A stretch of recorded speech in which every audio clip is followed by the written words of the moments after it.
Hola chicos, bueno, primero que todo, pues bienvenidos a esta clase virtual.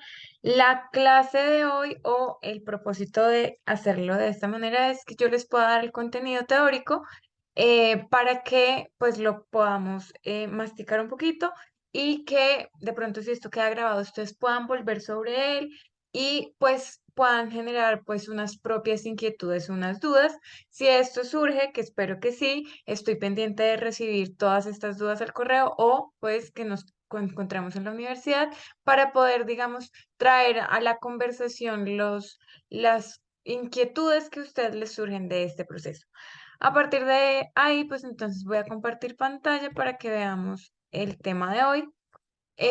Yo al tema de hoy le puse medir las consecuencias a partir de eso que hemos venido viendo, de cómo nosotros tenemos que rendir cuentas, cómo nosotros tenemos que ser transparentes, cómo la sostenibilidad y el ecodiseño se basan en sus términos o en sus definiciones, en poder hacer unos análisis de ciclo de vida y más allá de hacer los análisis, pues poder generar una trazabilidad y una transparencia para con todas las personas que están involucradas en los procesos. A partir de ahí, pues el ecodiseño se basa en sus términos definitorios, en cómo hacer análisis de ciclo de vida y eso es lo que vamos a ver ahora. Esto ya lo habíamos tocado antes, entonces, cómo veíamos cómo las cadenas de abastecimiento eran importantes en términos de también sus análisis de ciclo de vida, de saber de dónde vienen las cosas, quién las produce, qué tan lejos están, y pues a partir de ahí empezar a medir unos primeros impactos.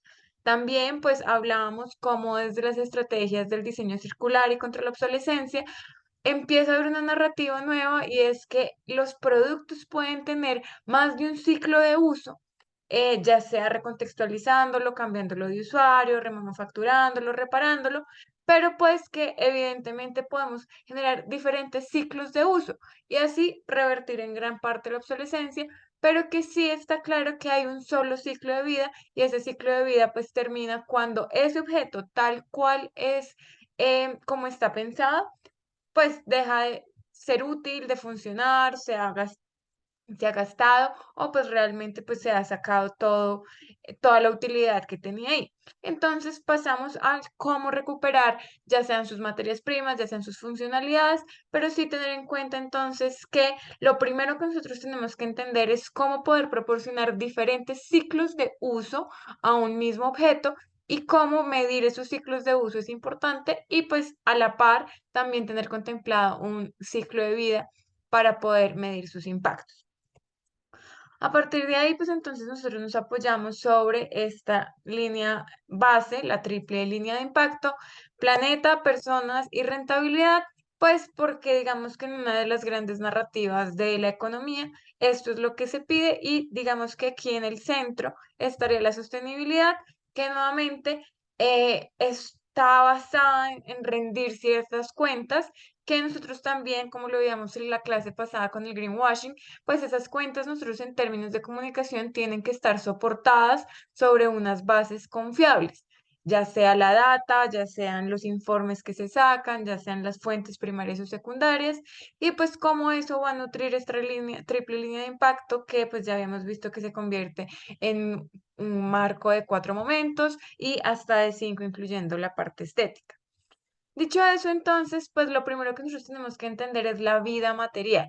Aquí lo importante de los análisis de ciclo de vida y de ciclo de uso es que estamos pensando en términos materiales, ya que pues esta es una herramienta que va a ser muy provechosa para la economía circular y la economía circular pues se basa prácticamente en cómo hacer circular los materiales, cómo poderlos poner en ese loop continuo y pues a partir de ahí entender cómo es esta vida. Con esto entonces, el resumen de la historia que pues habíamos visto en la clase pasada son las cadenas de abastecimiento y los ciclos de vida, que aquí pues yo les traigo unos ejemplos que pues cuando hablamos de cadenas de abastecimiento tienen unas características particulares donde una de estas es sumisión, una misión que se divide en tres momentos. La primera es que haya una satisfacción del cliente o la mayor satisfacción del cliente con la menor cantidad de gastos en operaciones y cómo nosotros vamos a balancear esa cantidad de necesidades del cliente con los gastos. Esa es una de las misiones del ciclo de vida. También cuando ustedes, por ejemplo, estén escogiendo materiales, cuando estén escogiendo sitios o proveedores, pues tienen que tener en cuenta este balance entre lo que necesita el cliente y el cliente de su cliente y los gastos o los costos que pueden imponer o no cierta selección de em, estrategias, materiales, proveedores, diseños. Entonces, importante que eso en términos de ciclo de vida lo tengamos claro. Luego nos dice que los ciclos de vida tienen unos alcances que pueden estar, digamos que están representados aquí en estos ejemplos que les traigo. Uno es cómo hacemos un ciclo de vida desde el proveedor hasta el consumidor. Aquí, por ejemplo, este no nos dice sobre los proveedores, solamente nos dice una parte de diseño, cómo eso se manufactura, cómo se transporta y cómo llega a la tienda. Pero en cambio, en este otro, sí nos dice cómo está organizado eh, una línea de abastecimiento, una cadena de abastecimiento en términos de tires, donde también estos tires nos dicen, o lo que nos quería contar Kevin con este ejemplo, es que hay unos tires, siendo el 4 el que está más alejado, es el que menos información o sobre el que menos información tenemos, pero el taller 0 es sobre, digamos, donde tenemos la mayor cantidad de información, operación y capacidad de transformación de las operaciones. Entonces, esto nos dice en la estructura o esta organización en términos de alcance. También nos dice cómo es esa influencia y en un tercer momento que, no, esto no está acá. Bueno, en un tercer momento que podría ser un ejemplo importante es cómo está generada la dispersión geográfica de mi cadena de abastecimiento. Esto lo vamos a ver en un ejemplo que les traigo que ya está un poco más armado, en cómo nosotros también tenemos que haber rastreado dónde son los lugares donde se producen las cosas. Entonces, por ejemplo, aquí sabiendo que mi taller 4 yo no tengo influencia y que en términos de moda la mayor cantidad de producción de material crudo o de materia prima es el algodón y se da en India o en Pakistán o en China, pues mi taller 4 estaría localizado geográficamente en la China, en Pakistán, en la India y podría yo pensar que mi taller 0, que son las tiendas o las oficinas, vamos a poner una marca del grupo Kering que puede ser Em, a ver, una marca del grupo Kering. Creo que Gucci es una marca del grupo Kering. Entonces tenemos que las oficinas centrales están en Italia, que tienen tiendas en diferentes ciudades de Europa, que en Latinoamérica particularmente no tienen tiendas. Entonces, ¿qué distancia hay entre abastecernos con materia prima en China, India o Pakistán y que llegue después de pasar por los otros tires a mis tiendas o a mis oficinas? Luego, pues también y combinado con las cadenas de abastecimiento, también tenemos unas etapas de ciclo de vida de un producto, donde yo les contaba que esto está, digamos que determinado en términos de venta, pero pues también lo podríamos pensar en términos de uso. Estas etapas particularmente están pensadas en cómo se introduce un producto al mercado, pero nosotros tenemos que desde el codiseño pensar en cómo eh, ese producto es usado a lo largo de un tiempo particular. Entonces viene nuevamente esta idea de la obsolescencia. Como digamos, cuando hablábamos de los iPods y las baterías de los iPods, mi ciclo de vida estaba medido también por un largo de vida que eran 18 meses. Entonces, ¿cuánto era el tiempo de usarlo? ¿Cuánto iba a declinarse? Entonces, si eran 18 meses, de pronto no era que al mes 18 se apagara, sino que iba perdiendo capacidad de carga, cómo se iba deteriorando este producto. Aquí, pues, en términos de las ventas, es cómo se introduce un producto que eso no rentable porque pues no hay como mucha aceptación masiva, pero después de que hay unos primeros adopters, crece, aumenta la demanda, aumenta la competencia se llega a un momento de madurez, entonces digamos que aquí en la madurez también sería en el momento más pleno de uso y en el declive ya no es rentable en términos de ventas, ni de reparación, ni tampoco es funcional. Entonces, ¿cómo nosotros tenemos que ir poniendo como capas sobre capas para poder entender todas las dimensiones del producto que nosotros estamos generando y ver cómo nosotros podemos medir estos impactos? Mm, esto era un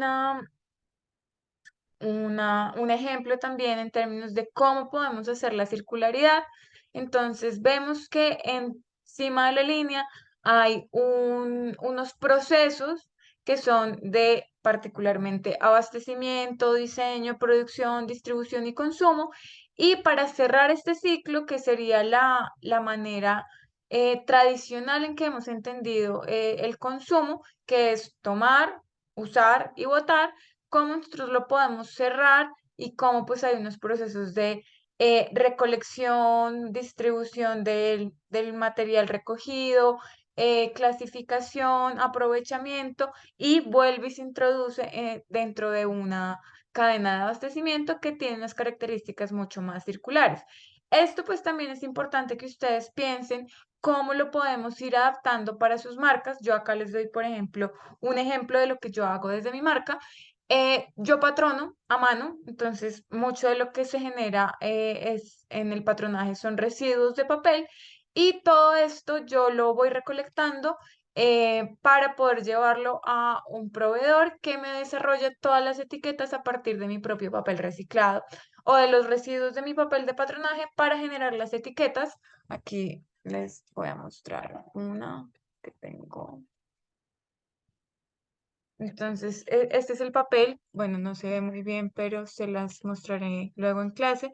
Pero entonces, ¿cómo desde eso que tenemos como un residuo en una parte del sistema, lo podemos convertir en una materia prima o un insumo que nos va a hacer servicio para otras necesidades dentro de la marca, de la empresa? Entonces, eso tenemos que empezar a pensarlo también en ciclos de vida para ver cómo los podemos hacer lo más circulares posibles.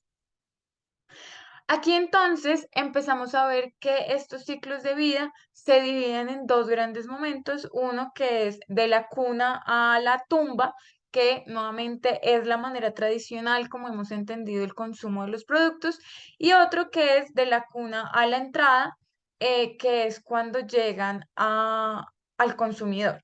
Otro, que es el de la economía circular, es de la cuna a la cuna y cómo podemos poner a recircular los materiales lo más eficientemente posible. Aquí pues les dejo esta gráfica donde pues nos dice que hasta particularmente donde llega el consumidor, nosotros tenemos manera de controlar esos insumos o tener información exacta sobre esos productos. Entonces que de pronto, pues tal como yo les contaba en el ejemplo anterior, todo lo que se produce in-house y que puede convertirse en un residuo, yo puedo tratar de mejorar mis procesos, pero pues que, digamos, ya después de que yo he reciclado y convertido mi papel de patronaje en papel para etiquetas, lo que haga el dueño del producto con esa etiqueta, pues digamos que está por fuera de mis márgenes de acción. Yo podría, por ejemplo, decirle, esta es una etiqueta que se puede compostar o esto es un material reciclable, por favor, disponlo en el, en la caneca de material reciclable, de material aprovechable. Entonces, eso lo podría hacer en términos de comunicación, pero pues ya no opera sobre mí porque está en manos de un tercero que sería mi consumidor. Y por tanto, pues sí es importante, digamos, en términos de comunicación, que nosotros podamos asegurarnos que después de que sale de nuestro poder o pueda volver a nosotros o que esta persona que lo tiene en su poder eh, tome las decisiones más ecológicamente responsables para hacer una disposición final. A partir de ahí, entonces, vemos que nos llega otra vez esta idea del cradle to cradle, donde tenemos que tener en cuenta que los círculos se dividen, o los ciclos, hay una división donde hay unos ciclos biológicos. Entonces, por ejemplo, el papel lo podríamos poner dentro de un ciclo biológico siempre y cuando el papel no haya pasado por un proceso de laminación o las tintas no sean contaminantes o no tenga, digamos, algún proceso que no permita que la degradación se integre en términos biológicos. Y ahí tendremos que pensar también entonces en un círculo técnico. Entonces, digamos, un esfero que es un esfero tradicional, como estas materias primas evidentemente no pasan o no pueden reabsorberse en términos biológicos, pero sí pueden integrarse en unos nuevos círculos que son mucho más técnicos. Entonces, como también nosotros pensamos en la elección de nuestros materiales. Si ven, pues por eso es importante la selección material, entender los materiales, entender de dónde vienen, entender sus limitaciones, entender sus capacidades para poder establecer pues unas rutas mucho más seguras y confiables en los momentos de pues hacer una reintroducción en unos ciclos mucho más virtuosos de lo que pues estamos llevando hasta ahora. A partir de ahí, nuevamente, el diagrama de economía circular se los traigo solamente como para recordar que sobre esto estamos operando, que nuestros diagramas de economía circular nos dicen que entre más cercano esté al usuario, pues mejor. Entonces, ¿cómo nosotros le vamos a dar herramientas a las personas para que ellos mismos puedan mantener, compartir, repartir? em, Entender cómo hacerse un compostaje. Por eso, pues también no es solamente cargarnos con un montón de procesos que evidentemente nosotros en los momentos de la producción tenemos que ser conscientes de, pero también cómo vamos a dar en estos procesos de pensamiento de la circularidad y de unos productos mucho más responsables, unas agencias a los consumidores para que ellos también puedan participar. De ahí que, pues, por ejemplo, la tarea anterior o la asignación anterior es cómo nosotros le damos capacidades técnicas o herramientas para que las personas desarrollen sus capacidades técnicas de reparación, de remanufacturación, de reutilización y que sean pensadas particularmente para estos productos, como los que ustedes escogieron, sin que estos pierdan su valor. Entonces, importantísimo también pensar en cómo los ciclos de vida nos permiten entender hasta dónde puedo yo llevar el valor de cada cosa sin que esta cosa tenga que ser cambiada, que pues era lo que hablábamos la vez pasada en obsolescencia. Dicho eso, entonces, eh, digamos que todo lo que habíamos pensado hasta acá o estas creaciones alrededor de los marcos del cuidado, de entender la sostenibilidad de otro lugar, de entendernos a nosotros como actores desde otros lugares, pues tiene unos rasgos mucho más cualitativos, que es de entender lo relacional. Cómo nos relacionamos con el entorno, con la gente, con los objetos, cómo podemos proponer unas alternativas que sean derivadas no del crecimiento no sé, la economía en términos de más dinero, sino de un decrecimiento, de una prosperidad que se pase o permita que todos se desarrollen de unas maneras pues mucho más complejas, pero pues que sean mucho más satisfactorias. Sin embargo, cuando hablamos de ciclos de vida y de sus análisis, que en inglés es Life Cycle Assessment, pues sí tenemos que pasar por un lugar de lo cuantitativo. Aquí, pues también, como yo les había dicho la clase pasada, la sostenibilidad tiene unas acepciones de una sostenibilidad débil cuando solamente se basa en unos análisis cuantitativos en términos de eficiencia y una que es mucho más fuerte cuando pues tiene unos entendimientos mucho más cualitativos. Aquí, pues digamos, en términos de transparencia y de trazabilidad y de rendir cuentas, pues necesitamos juntar esos dos factores y que desde ambos lugares nosotros podamos recolectar información para poder llevarla a nuestros consumidores, a nuestros clientes y decir, mira, todo esto que estoy haciendo está soportado en esta información que se recolectó de esta manera y pues puedes tener plena confianza de que si tú vas y buscas estas mismas fuentes, vas a tener los mismos resultados. Las interpretaciones las hacemos nosotros, pero la data está ahí, está disponible y pues digamos que esto es lo que intentamos hacer desde el diseño, para que sea mucho más sostenible. Entregar una información que sea verídica y pues además que pueda ser digerida de una manera fácil. A partir de ahí, pues primero tenemos que pasar por toda la parte que es mucho más técnica de los análisis de ciclo de vida, pero siempre con el objetivo de poder hacer unas conclusiones y compartir esta información con los demás.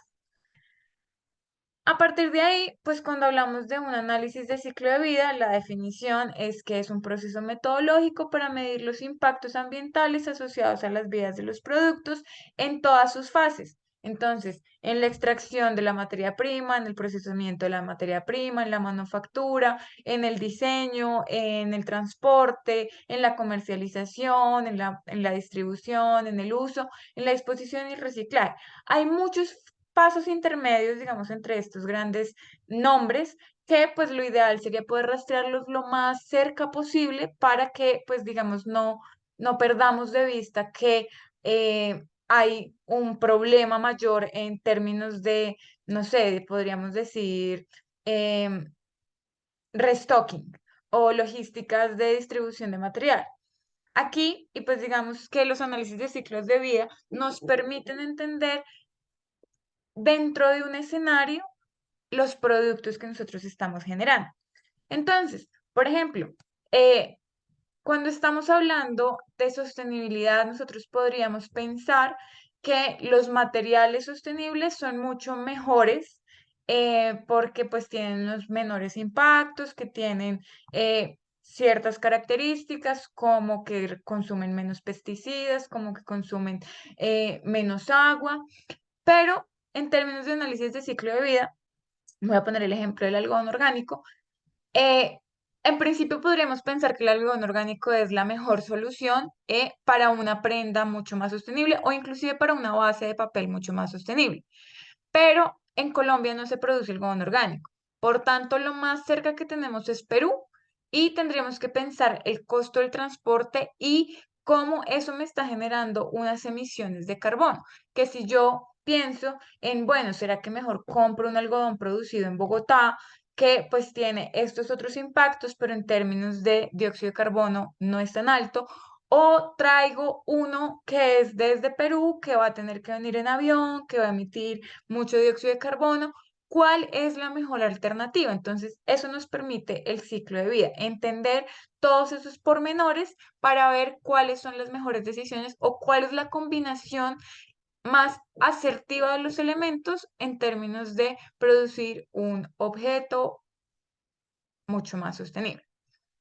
Esto, pues, evidentemente nos permite tomar unas decisiones en términos de diseño que sea la menos perjudicial y la más funcional en términos de sostenibilidad, eh, y pues poder tomar decisiones responsables respecto a cantidades de materiales, materiales propiamente, acabados, los sistemas, los proveedores y todo lo que compone una cadena de abastecimiento. Em, Dicho eso, entonces, eh, nuevamente volvemos con la narrativa de trazabilidad y transparencia y pues digamos que aquí viene este gran lugar del greenwashing que habíamos visto en la clase pasada. Si nosotros no tenemos unos análisis de ciclos de vida, si nosotros no podemos rendir cuentas sobre lo que estamos haciendo, ya sea de manera más o menos profunda, pero que haya un seguimiento, pues todo lo que hagan las marcas va a ser greenwashing, porque no voy a poder hacer un disclosure, no voy a poder presentar una información para que un tercero o cualquiera que tenga una necesidad de entender pueda revisar eso. Entonces, esto es supremamente importante, cómo ponemos esa información al servicio de los otros. Cuando hablamos de los análisis de ciclo de vida, tenemos que entender que esto ya tiene unos parámetros establecidos que están determinados en la ISO 14040. Esto es una ISO que particularmente se desarrolla en la Unión Europea y lo que nos dice esta ISO es que un análisis de ciclo de vida tiene cuatro momentos importantes.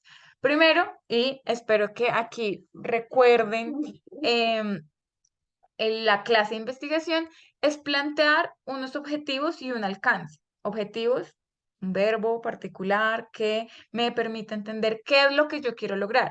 Un objetivo, determinar cuáles son los mayores impactos en términos de consumo de agua de la producción de unas etiquetas.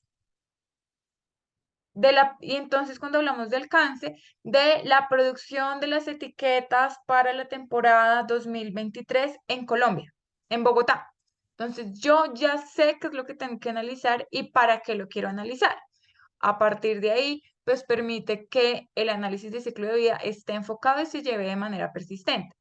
Luego, y esta es la parte que digamos puede ser la más complicada, que es el inventario de los materiales y todos los insumos y digamos todas las entradas y salidas del sistema en términos, pues, digamos, de sistemas serían inputs and outputs, siendo que los inputs son energía, materiales, particularmente energía y materiales, y los outputs son todos los residuos que pueden ser en términos de basura, de dióxido de carbono, de emisiones de otro tipo de gases, para entender, pues, qué está entrando a mi sistema y qué está saliendo. Y cuánto es, cómo viene, cómo se hace, quién lo hace. Y digamos que les digo que esta es la parte más difícil porque como en el mundo no estamos acostumbrados a revelar esta información porque esto hace parte de los muertos que guardamos debajo del tapete o de los secretos empresariales, pues llegar a esta información pues es particularmente una tarea de investigación profunda. Hay unas bases de datos que están establecidas, hay unos procesos que sí nos permiten llegar a, pero pues lo otro es, en plan detective, tratar de hacer el inventario de la manera más elocuente posible y basándonos en fuentes lo más confiables posibles. Ya cuando nosotros tenemos un inventario, lo que tenemos que hacer es una evaluación del impacto y es cómo clasificamos estos impactos de particularmente los outputs en términos del análisis de ciclo de vida del inventario. Y por último, pues estos dos puntos, tanto el inventario como la evaluación del impacto del inventario, nos permite interpretar unos resultados, que es lo que en términos de diseño gráfico y de diseño gráfico como comunicación, es lo que vamos a llevar a poner sobre la mesa de manera más sencilla, qué es lo que comunicamos eh, y qué es lo que estos análisis nos permiten tomar unas decisiones particulares sobre otras. Esto, digamos que es un marco para el análisis de ciclo de vida. Los análisis de ciclo de vida yo les recomiendo que los hagan en términos de diagramación porque es mucho más fácil entender, porque podemos poner flechitas de hacia dónde va las rutas, dónde se devuelve, dónde hay una entrada de materiales nuevos, dónde hay una salida o un gasto muy alto de energía. Válganse de los diagramas para poder hacerlo mucho más entendible y luego pues podemos hacer unas tablas que nos complementen toda esa información.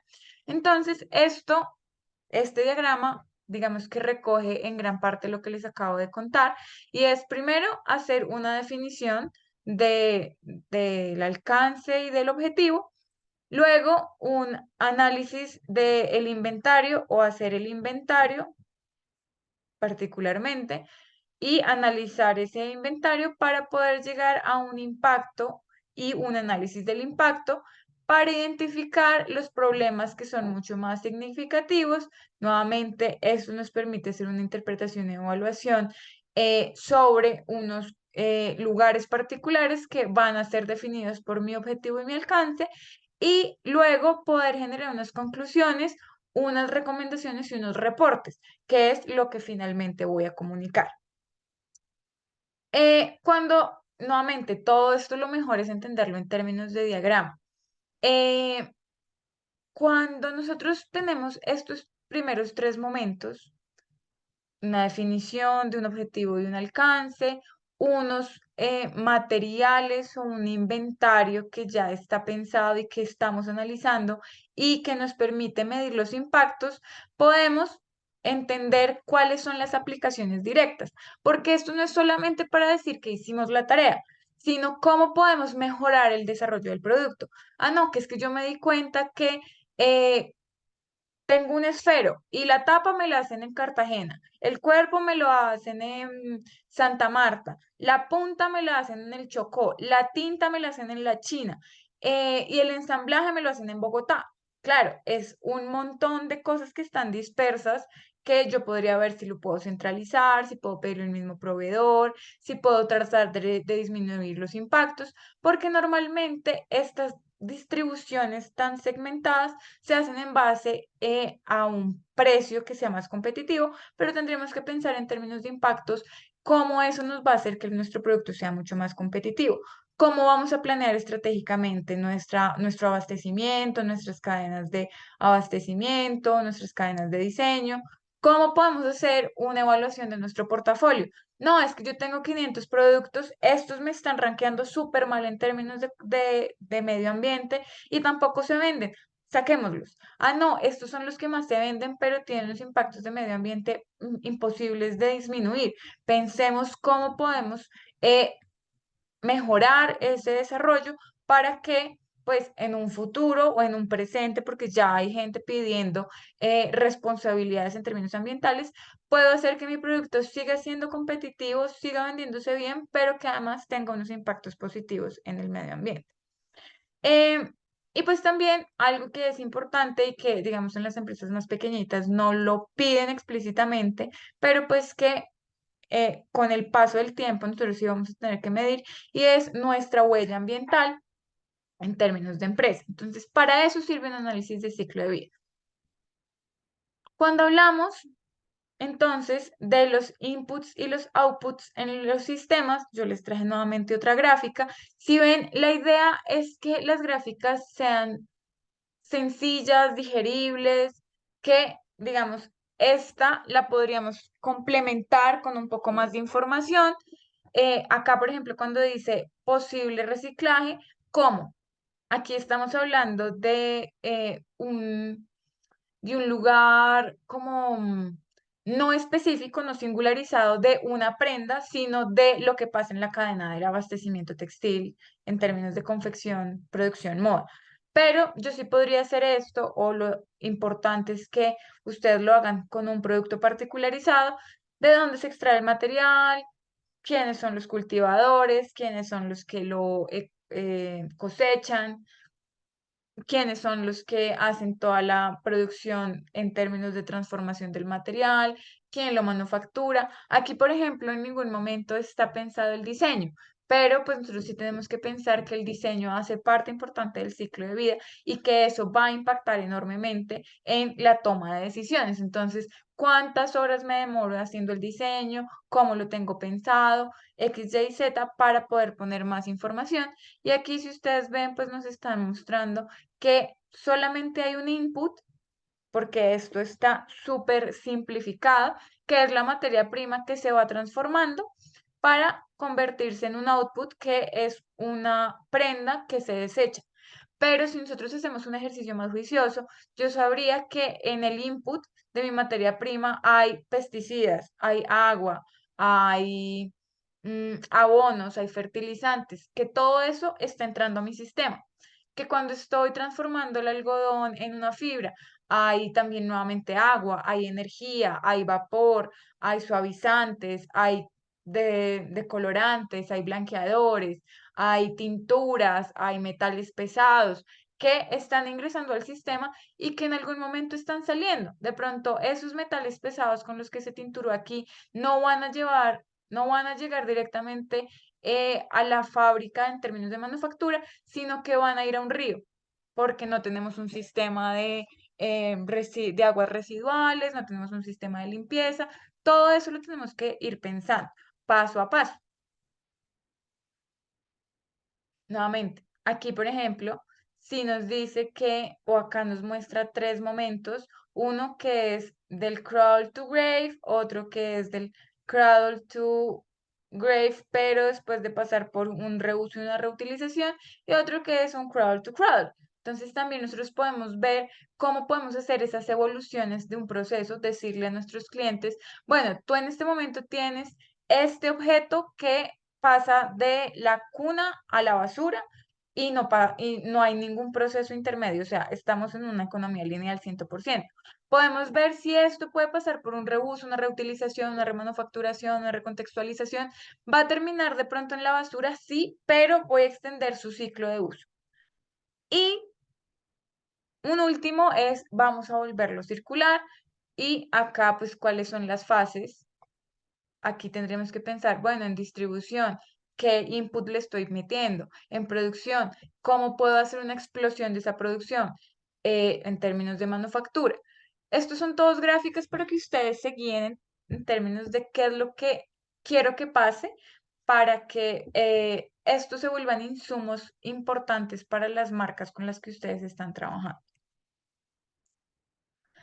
Luego, cuando nosotros hacemos un análisis del inventario de ciclo de vida, que es esto que dice ahí, Life Cycle Inventory Analysis, es esto lo que nos permite es entender cuáles son las categorías en términos de impacto ambiental, porque pues lo que hacen los análisis de ciclo de vida particularmente es medir los impactos ambientales.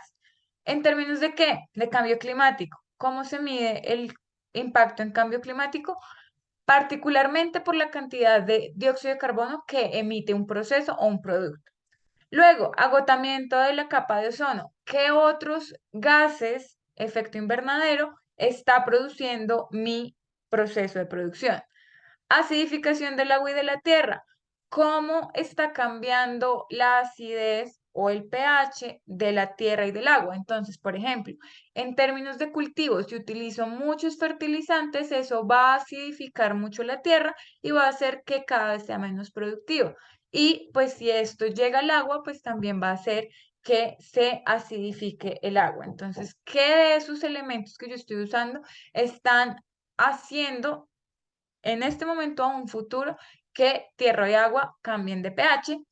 Luego, la eutroficación, que es la contaminación de el agua por incremento de algas, que esto se da particularmente por el uso de ciertos fertilizantes altos en fósforo o de qué otros elementos químicos yo estoy usando en mis procesos de producción que tengan alta carga de fósforo que vayan a llegar al agua y que yo no tenga una trampa para químicos, una trampa para residuos sólidos, un sistema de limpieza del agua, un sistema de recolección y tratamiento. Entonces, nuevamente, impactos.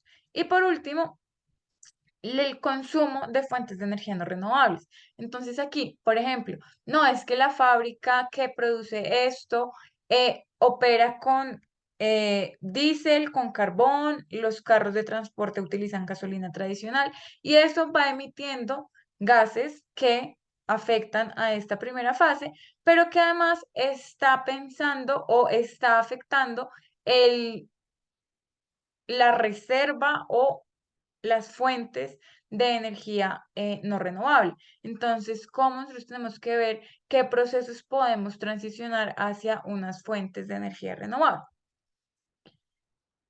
A partir de ahí, esto es, por ejemplo, una información que tiene una página de ropa, que ahora mismo no recuerdo el nombre, pero pues en términos sencillos de entender, nos dice que esta prenda particular ahorra 3,2 kilogramos de emisiones de dióxido de carbono, ahorra esta cantidad de litros de agua y ahorra dicha cantidad, 1,2 gramos de químicos fertilizantes.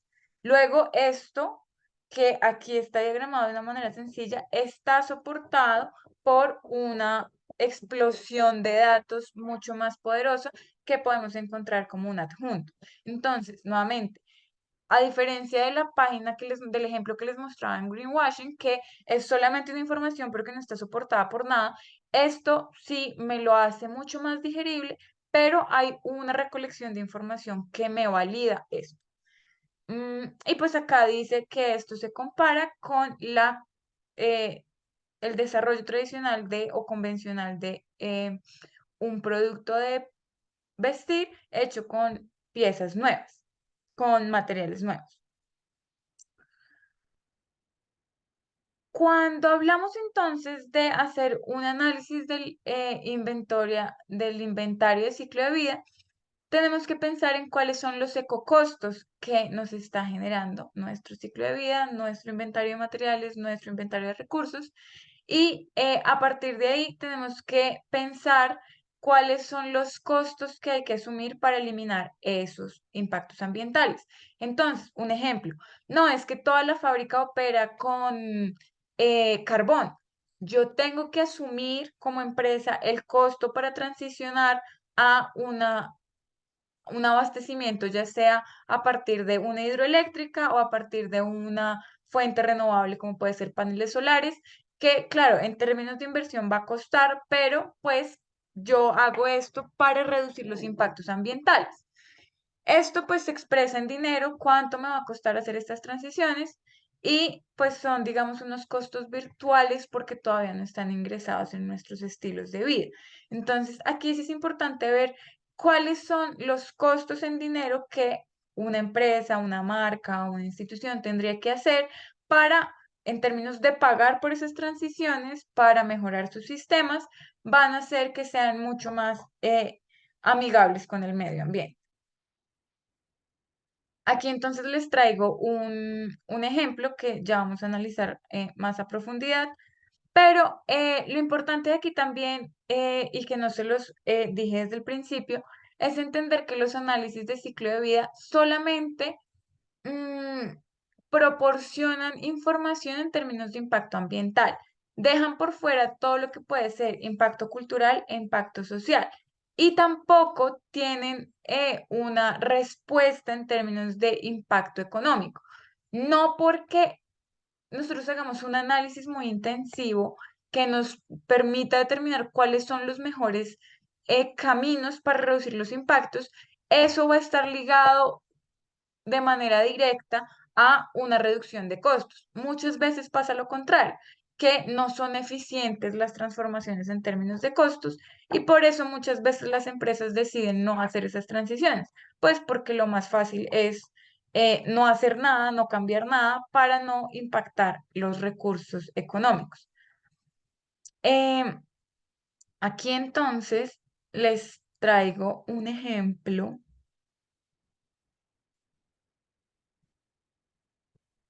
que es este. Igual, este ejemplo se los voy a dejar en Moodle para que lo puedan revisar. Esto es sobre el ciclo de vida de un jean. Esto es un ejercicio o esto es un análisis que hace Levi's sobre su jean 501, que es su jean más icónico, el que más trayectoria en términos de venta de historia tiene. Ellos quieren saber cuál es el impacto que tiene este jean, tanto en producción como en uso. Entonces ellos hacen todo un recorrido, obviamente ellos contratan una consultora, La Locura, para que les ayude a entender qué es lo que está pasando, porque Levi's está comprometido con la reducción de sus impactos ambientales desde hace más o menos una década o un poco más. A partir de ahí, entonces, pues nos explica qué es lo que quieren hacer, cuál es el background. Ellos dicen que tienen unos programas particulares sobre los cuales se han ido apoyando, pero que se quedan cortos y que quieren entender el impacto ambiental en dos áreas particulares. Entonces, aquí ya estamos viendo un alcance y unos objetivos. Quieren saber cuál es el impacto en términos de agua y energía cuando se cultiva el algodón y cuando está siendo usado por el usuario el pantalón. Entonces, aquí ya empezamos a ver qué es lo que queremos analizar y muchas de las otras cosas que pueden ser parte de mi cadena de abastecimiento yo las voy a dejar ahí parqueadas porque, si bien es importante rastrearlas, lo que yo quiero saber es qué pasa en los dos lugares como extremos. En el algodón cultivado, sobre el cual no tengo mucha influencia, y en el cuidado desde el consumidor, en el cual tampoco tengo mucha influencia. La idea o el objetivo de ellos al final o los resultados es un par de estrategias para poder controlar esto de una mejor manera. Bueno, aquí dicen que el estudio llevó pues un tiempo considerable, que empezó en el 2013. Esto se sacó más o menos en el 2017 sobre los jeans en particular de Levi's 501, unos Dockers y unos jeans de mujer. Entonces, ahí vamos viendo que están acotando qué es lo que quieren hacer, explican qué es un- una evaluación del ciclo de vida. aquí dicen que esto no incluye ni impactos sociales ni impactos económicos. Nuevamente, ellos están enfocados en saber qué pasa en términos de agua y energía cuando se cultiva algodón y cuando la gente está usando sus prendas. Em, Aquí pues nuevamente hacen una introducción y empiezan a determinar cuáles son las áreas que van a estudiar. Determinan una unidad funcional, en este caso los Levi's 501 eh, y otro jean de Levi's en términos también que eran los que habíamos descrito la vez pasada o en la diapositiva pasada.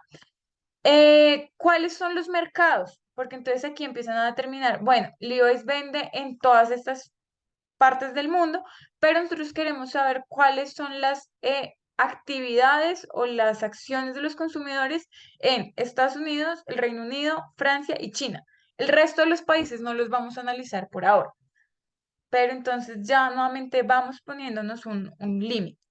Luego nos dice que vamos a estudiar los principales productores de algodón, de los cuales ellos se abastecen, hacen una lista y determinan cuáles son las principales fuentes de abastecimiento de la información, donde la primera es toda la información que tiene Levi Strauss, la segunda es cuáles son los suppliers en términos de fábricas, que son 11 y 6 hilanderías de la tela. Luego nos dice cuáles son los productos, los atributos del producto estudiado. Entonces dice que el IBEX 501 tiene 5 telas diferentes, 8 acabados diferentes y analizan la producción que se hace en el 2012. Entonces, el estudio empezó en el 2013, ellos van a analizar todo lo que se produjo un año antes. Y pues estos son los aspectos que van a analizar. Nos determina un ciclo de vida muy sencillo, cuáles son las categorías en términos de impacto. Entonces, claro, cambio climático, la unidad de medida de la cantidad de dióxido de carbono que se emite. El consumo de agua, qué pena chicos, el consumo de agua en términos de litro, el consumo, esto es cuánta agua entra, que es en litros, cuánta agua se consume al sistema, cuánta agua se consume. eh, que también está en litros, la cantidad de eutroficación, nuevamente cómo está contaminando en términos de fósforo. Entonces aquí también fósforo, un radical, bueno, es una fórmula, pero en términos de gramos en fósforo. La ocupación de la tierra, entonces metros cuadrados por yarda. ¿Cuántos metros cuadrados necesita un cultivador para producir una yarda de algodón? Y el desgaste de los recursos en términos de miligramos. Entonces, ellos nuevamente establecen unas unidades, qué es lo que están buscando, porque esto es importante, y esto, pues, digamos que es importante que pudiéramos hacerlo eh, lo más cercano posible a la realidad. Eh, Hacen un análisis, entonces, materias primas, si ven, entonces, todas las describen cuáles son los intermediarios en la producción, cuáles son la producción de la prenda particularmente, hablan sobre packaging, hablan sobre retailing, hablan sobre el uso, hablan sobre el fin de la vida y todo lo que implica en términos químicos que se están pasando en cada una de las fases. Entonces, nuevamente aquí, en términos gráficos, nos van desglosando la información para que sea mucho más entendible y ellos hacen luego un resumen de lo que encontraron. em, y pues esto se los dejo para que lo revisen y no extenderme más. Pero entonces hacen sus encuentros, resumen qué fue lo que encontraron en términos de impacto. Y lo que hacen es cómo vamos a hacer para reducir en términos de consumidor, ellos basan todas sus estrategias en el consumidor, no se fijan mucho en las estrategias de la producción del algodón, sino cómo vamos a hacer que para salvar más energía y agua, vamos a hacer estrategias para que el consumidor lave menos. Y eso es lo que ellos proponen. Entonces, en el ciclo de vida de un par de jeans se consume tanto en agua, se utrifica tanto, se utiliza em, tanta cantidad de tierra y lo comparan con unas cosas que son mucho más fáciles de entender. Entonces, esto también lo podrían hacer ustedes. Aquí hacen unas gráficas que nos permiten entender qué pasa cuando lavan los jeans semanalmente, otro cuando los lavan cada 2 semanas y cuando los lavan cada mes. Entonces, la cantidad de agua que disminuye eh, tanto en una lavadora convencional como en una más eficiente, la cantidad de dióxido de carbono en términos de lavar, cómo se utiliza el agua caliente o el agua fría. Entonces esto lo ponen a girar en términos de el consumo de energía y agua cuando se está lavando y se dan cuenta que si bien habíamos analizado 4 países, estos consumos cambian, hacen una comparativa y esto todo lo llevan a que al final, entonces los dejo para que ustedes lo revisen, em, sacan un quiz, sacan unos tips para mantener los jeans en mejor estado, eh, utilizan unos recursos propios para poder como captar la atención de los usuarios. eh, Hablan sobre el lavado en seco o que no es lavado en seco como llevarlo a la lavandería, sino, por ejemplo, el brushing para poder sacar el mugre superior y pues otras estrategias en términos de utilizar menos recursos, pero aquí también la última estrategia la ponen en términos de volver a reincorporarlo en su cadena. A partir de ahí, pues digamos que esto es lo relevante en estos términos. Cómo los análisis de ciclo de vida nos permiten, pues, proponer estrategias que sean cercanas al consumidor y que nos permitan reducir los impactos. Vuelvo a esta presentación y ya casi termino. Entonces, nuevamente, aquí les dejo lo de Levi's. Ellos, por ejemplo, tienen esto que es en términos de su producción global. Ellos dicen, si nos estamos abasteciendo en Estados Unidos, eh, la producción del tejido y de la tintura se hace en México, luego esto se distribuye, ya puede ser a México, a Haití, a Egipto, a Polonia o a Turquía para que se corta y se cose y se hagan los acabados, luego vuelve a llegar a Estados Unidos donde hay unos centros de distribución, donde va a unos canales de ventas en términos de retail, luego llega al consumidor y pues en cada país hay unos lugares del fin de uso, que digamos aquí particularmente en Estados Unidos, esto de landfill muchas veces no se queda en Estados Unidos, sino que es exportado a países del tercer mundo. Entonces, si ustedes ven aquí en términos de la huella en términos geográficos, pues un solo pantalón da 500 vueltas y eso es consumo de energía, consumo de recursos. Entonces, ¿cómo nosotros nos podemos posicionar desde ahí para disminuir los impactos de este consumo de energía?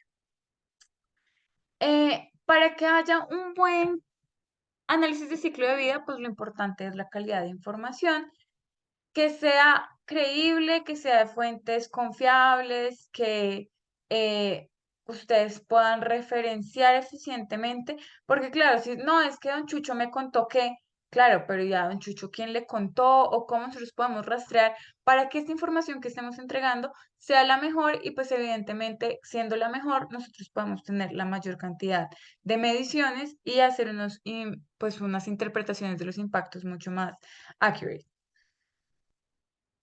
Acá pues les traía otro ejemplo. Esta es una matriz que puede servirles en términos de cómo empezamos a combinar materiales en crudo, entonces en términos de extracción, de procesamiento, de diseño, ¿qué materiales se necesitan? Agua. En la extracción, ¿qué tanta agua se necesita? En el procesamiento, ¿qué tanta agua se necesita? En el diseño, ¿qué tanta agua se necesita? En la manufactura, ¿qué tanta agua se necesita? Eh, Desechos de producción. En la extracción, ¿cuántos desechos se generan? En el procesamiento, ¿cuántos desechos se generan? Todo esto, a mí esta matriz me parece que es supremamente eficiente porque pues nos ayuda a preguntarnos uno a uno y dejar como la menor cantidad de huecos en blanco. Luego, esto es un flowchart que lo ideal es que podamos hacer un ejercicio de esto sobre sus productos más adelante cuando ya tengan visto qué es lo que quiere su empresa o su marca, cómo podemos hacer un flowchart para que esto nos dé el inicio de empezar a buscar información. Y a partir de ahí, pues lo que les decía, un análisis de ciclo de vida no determina la eficiencia ni el rendimiento del producto, solo determina los impactos ambientales. Entonces, tener esto en cuenta porque pues nosotros sí podríamos empezar a tomar decisiones en términos de impacto, pero también de eficiencia y rendimiento para que pues la gente nos quiera como copiar la idea, como que digan, ah, bueno, sí, esto es chévere, esto es importante. Esto es todo lo que tenía que contarles por hoy. La idea es que lo revisen detenidamente, lo tengan, digamos, como en el background, empiecen a entender todo esto que les conté, revisen el ejemplo de Levi's, que pues es muy distinto en términos también de cómo presentar información em, para que cuando nos toque hacerlo, pues si tienen dudas, si algo no quedó claro, si encuentran otro ejemplo, dense a la tarea de buscar ejemplos de o casos de estudio de ciclos de análisis de ciclo de vida para que puedan compartir. Y para la próxima clase, que es después de Semana Santa, mm, necesito que revisen estas dos cositas. Por un lado, esta página que se llama Matterfat. Aquí hay como una biblioteca de materiales súper interesante que pues lo ideal es que aquí los pueden filtrar, revisen en términos de sustratos para el diseño, en términos de papeles, en términos de plásticos, qué hay nuevo. Y esta otra página que se llama Materion, que también es una biblioteca de materiales, pero esto es más como para hacerlos. Porque la próxima clase lo que quiero que pase es que en el laboratorio desarrollemos 4 materiales. Yo les mando con Luisa, los materiales que necesito, la idea es que nos hagamos por grupos para que los vayan desarrollando y que estos materiales que ustedes desarrollen en el laboratorio puedan implementarlos en sus estrategias finales de campañas. Entonces, échenle una mirada a esto para que vean si de pronto lo que desarrollamos en el laboratorio no es algo que les llamó la atención de aquí. Todo esto tiene recetas para que ustedes también se den a la tarea como de explorar en casa, ¿vale? Entonces, importante, estén pendientes de los materiales que les voy a pedir, importante que lleven bata y también pues con Luisa les hago saber em, la, pues a cuál laboratorio tienen que llegar, ¿vale? Y la entrega del manual de usuario la hacen por favor por Moodle. Eso es todo.